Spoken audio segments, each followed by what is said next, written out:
Alors, une proposition rapide du corrigé de la lecture analytique, vous l'avez présenté au verso de votre feuille, en forme d'un paysage, sous forme de carte mentale, comme on le fait habituellement, ou bien sous forme de tiré. Encore une fois, pour la forme, soyez à l'aise, faites ce qui vous correspond le mieux.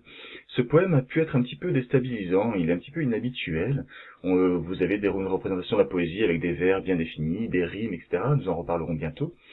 Ici, c'est quelque chose de différent, de très court, mais il y avait beaucoup de remarques d'ordre poétique à réaliser. Alors, la première sur laquelle j'insiste, c'est le recours très remarquable à l'anaphore, qui est une figure de style dont nous avons déjà un petit peu parlé, qui consiste à répéter un mot en début de vers ou en début de phrase.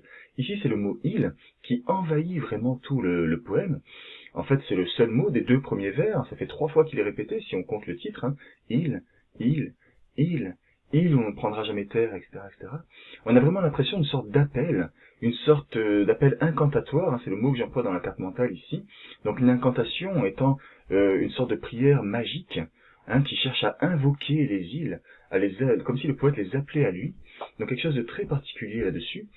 Et vraiment ce qui marque l'esprit quand on rentre un petit peu dans ce poème, c'est tout ce qu'il y a de contradictoire. Il y a des oppositions. D'un côté, l'île est très vivante, il y a beaucoup de nature, l'île couverte de végétation, tapie comme des jaguars, elle a l'air d'être vraiment animée. D'un autre côté, elle ne bouge pas, c'est une île immobile, c'est une île muette. Donc on a vraiment une sorte d'aspect pluriel de cette île. D'ailleurs, je signale quelque chose d'important, figure ici, c'est que c'est pas une île, c'est le mot île, et à chaque fois au pluriel. Comme si le poète évoquait toutes les îles et tous leurs aspects sauvages et mystérieux. Donc on a vraiment quelque chose ici qui repose sur le mystère, l'inconnu. D'ailleurs, ce sont les 2 premières choses que dit le poète sur l'île. Hein. Ce sont des îles où on ne prendra jamais terre, des îles où on ne descendra jamais. C'est-à-dire que non seulement elles sont inconnues, on n'y a jamais été, mais il affirme qu'on n'ira jamais dessus. C'est quand même étrange comme affirmation. On est sur un poète du XXe siècle, ça y est, on a fait le tour du monde, hein, on n'est pas en train de découvrir, comme au temps de Christophe Colomb, de nouveaux continents. Donc de quelle île est-ce qu'il parle? C'est quand même très surprenant ça. Il n'emploie aucun mot pour les désigner. Elles sont inoubliables, mais elles n'ont pas de nom.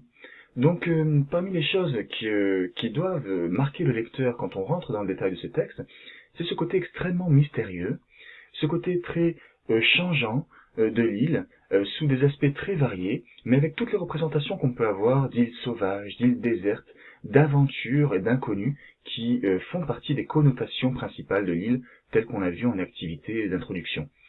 Donc inutile, comme d'habitude, hein, de recopier cette carte mentale, ce serait du temps perdu. On va faire un point sur la conclusion, ça par contre vous l'écrirez tous. Regardez donc la dernière vidéo maintenant.